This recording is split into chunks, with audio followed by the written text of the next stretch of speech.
Good morning, Kaspims! Good morning, mga mama at sir. So, this is Teacher Timmy for update sa SPIMS. Actually, hindi naman siya yung sobrang update. Pero, someone asked me dun sa comment section to share my SPIMS journey. And sabi ko kasi, nag-reply ako, sige po, it's been a long time, quite some time, na hindi ako nakapag-upload ng video regarding SPIMS. And so, here it is. Yan. I learned about SPIMS sa Pinas Ikaw Ang Mom Sir way back 2015, around that time, while nasa Dubai pa ako working as a teacher. And it happened through my cousin, kasi nakita ko yung cousin ko na galing din ng Middle East, Saudi, na nagpapasalamat sa NRCO, ganyan. Tapos nasa Makati na siya nagtuturo. So I got curious and I asked him, saan ano yun in-applyan mo? Paano ka napasok sa DepEd? Kasi nga nasa Makati. But I was wondering, anong ginagawa niya sa Makati? Kasi he's from here, sa Cagayan Valley. And so, there, he sent me a link of SPIMS sa Pinas Ikaw Ang Mom Sir. I'm gonna include that in the description box below. And, wait lang. And, sabi niya nga sa akin, nag-apply lang siya online while he was in Saudi pa. So at that time, hindi pa nag-sync sa akin yun, nag-sync in sa utak ko kasi I was enjoying my life sa Dubai as a teacher. And sabi ko, okay, so at least meron akong plan B in case, no? In case I wanted to go back home for good, may plan B ako. May backup plan. So SPIMS for me was actually, at the start, a backup plan, which I was already anticipating yung pag-uwi ko ng Pinas later on kasi hindi naman ako forever sa abroad. Alam naman natin yan, walang OFW na hahangaring, papangaraping mag-forever sa abroad. Sabi ko, siguro hindi ako magtuturo sa Pinas. And so it happened in 2018, bago mag-pandemic, naisipan namin mag-asawa na, umuwi na ng Pinas. And at that time, wala sa isip ko ang SPIMS. I was just thinking, kasi at that time na ano na kami kumbaga na mindset kami sa real estate selling. Because in Dubai, we joined this big developer, sa Vistaland. And dito din siya, based din sa Philippines, na mayroong opisina doon. And nag-training na kami doon sa real estate selling. And so, ang pinanghahawakan namin mag-asawa was that pagbalik ng Pilipinas, itutuloy namin yung real estate selling. And so we did. Pag-uwi namin ng 2018, we joined another developer here sa Cagayan Valley. And we started selling, project selling. We did project selling at first.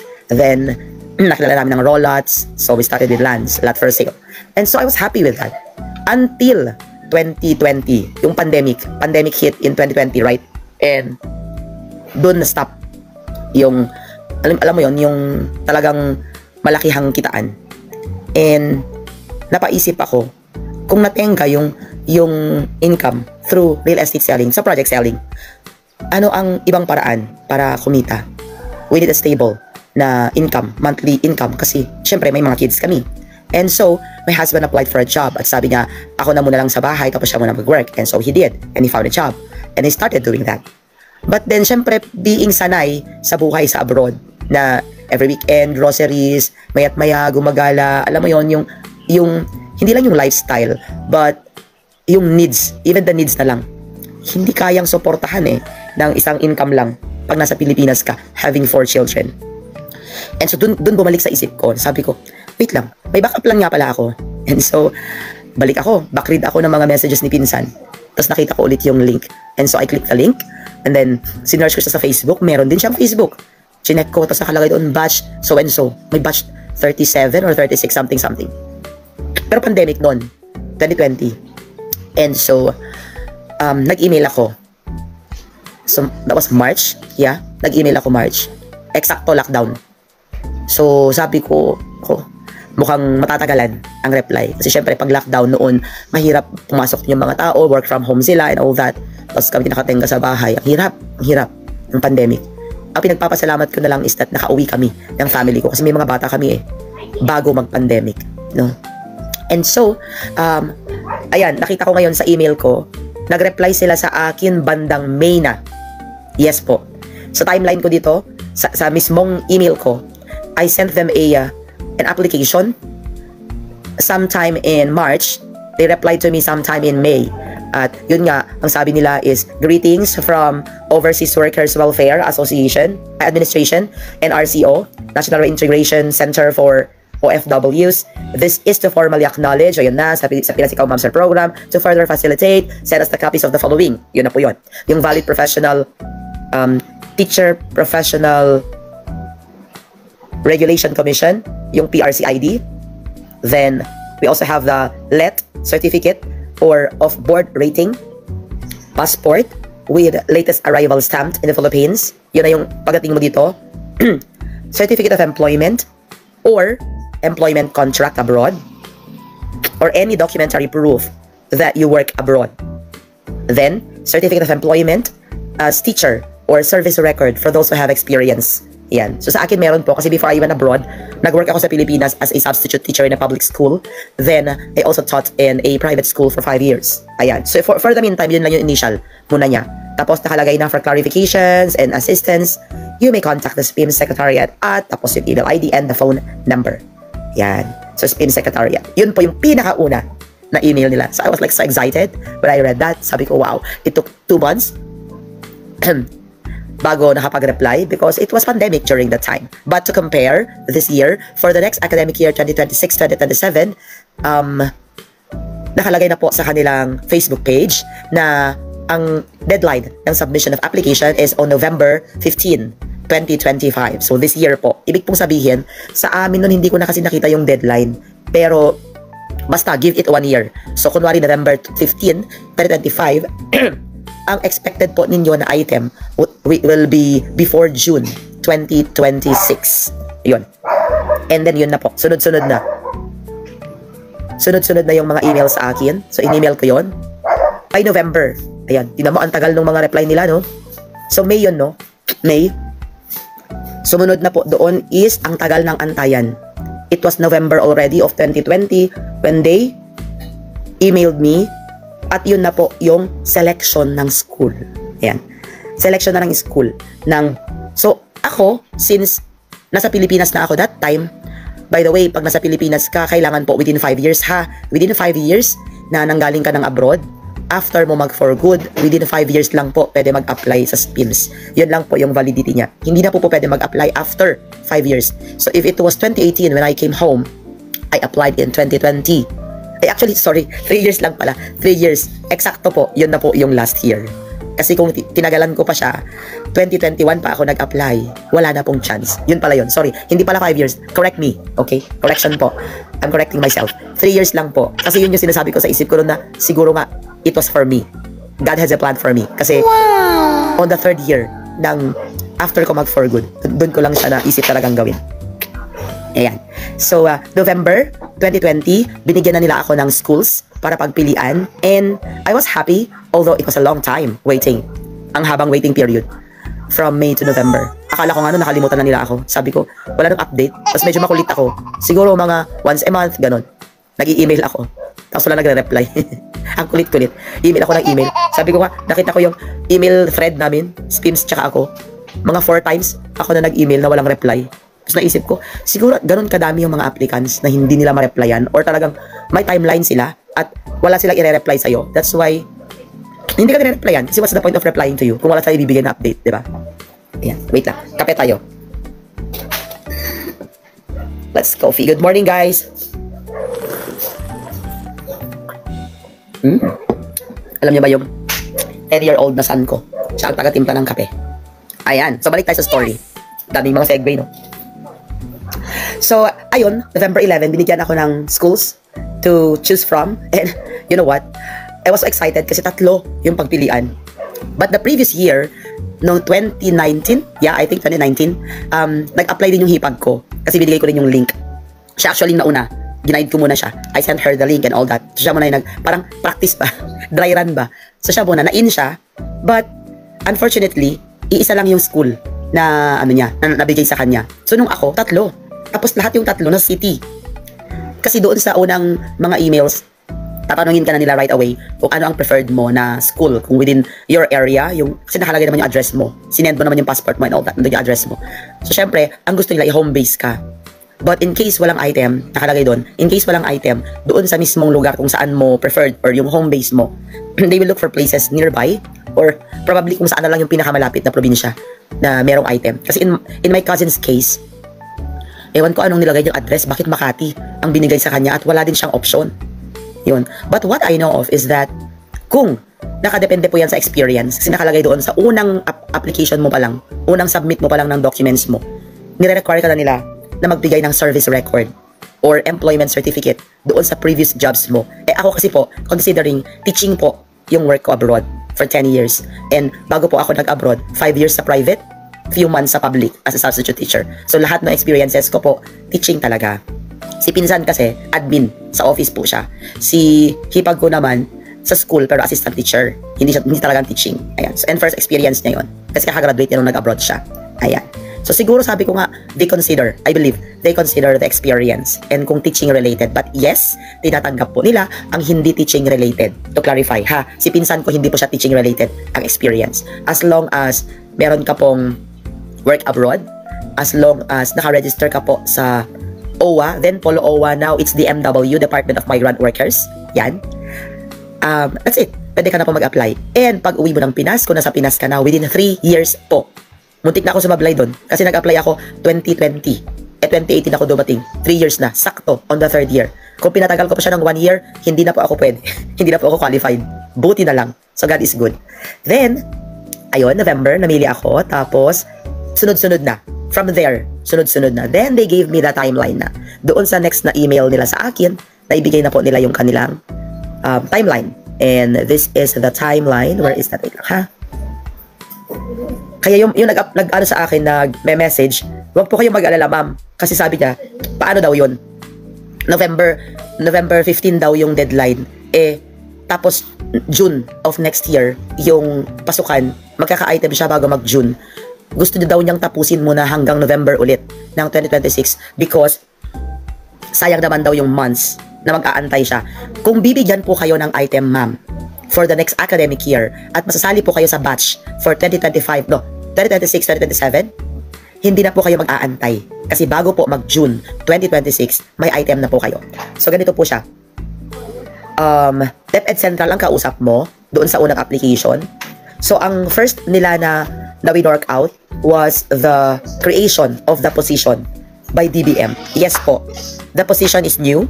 The item is new. It's created by DBM kasi sila po yung magpe-payroll, magpapasahod sa atin. And ang timeline po nila noong 2021 is April. So, nung nag-apply ako ng March, tama yung timing ko. Nag-reply lang sila sa akin ng May kasi sa timeline nila, they had to create the item and they had to screen my documents pa po. Ayan. So, April noon, take note, ito po yung during the pandemic at ito po yung ang pasukan ay August. So, mag-a-adjust po kayo. Let's say November sa inyo. November ng 2025. Tapos, ang start ng process, natapos po siya by June of 2026. So, sa akin, April, nag-create ng item. Issuance of memorandum. Ayan.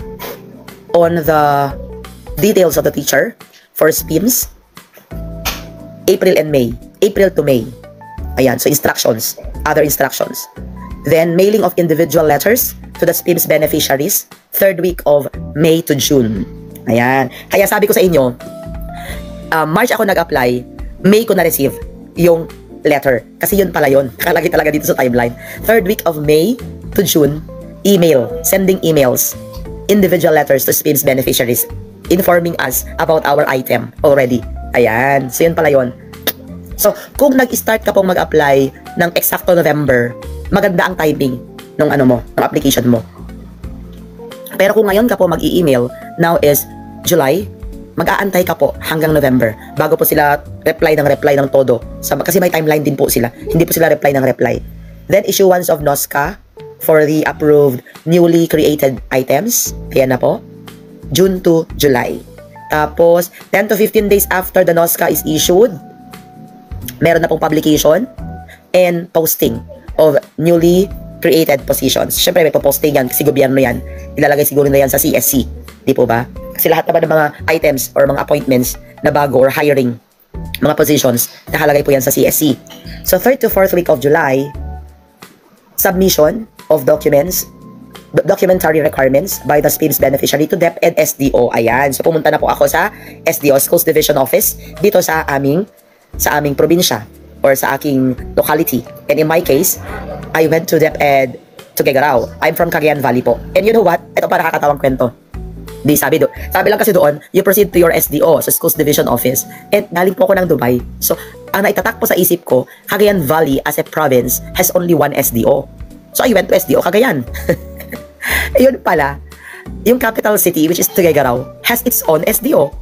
And so, I prepared the 3 folders. So, nakalagay yun, or isang original para verification. Then yung Xerox, yung photocopies, the 3 folders. So, one for you and then one for them. Pinareceive ko pa. Tapos yung HR naman dun sa SDO Cagayan, tumatanggap din siya talaga ng SPIMS kasi at that time, may mga kasabayan ako na SPIMS beneficiaries din sa SDO Cagayan. Yun pala, magkaiba ang SDO Cagayan at SDO Tuguegarao. Diba? Siya nga ang person. So, nagpasa ako dun. Sinamahan ako ng husband ko. Fill out ako ng form, tapos binigay ko sa kanya, tapos in-acknowledge niya ako, tapos sabi niya, ay ma'am, may GC po tayo. Inad pa ako sa GC. SDO Cagayan. SPIMS SDO Cagayan. Ako naman, binigay ko naman yung Facebook ko, ganyan. Inad naman niya ako.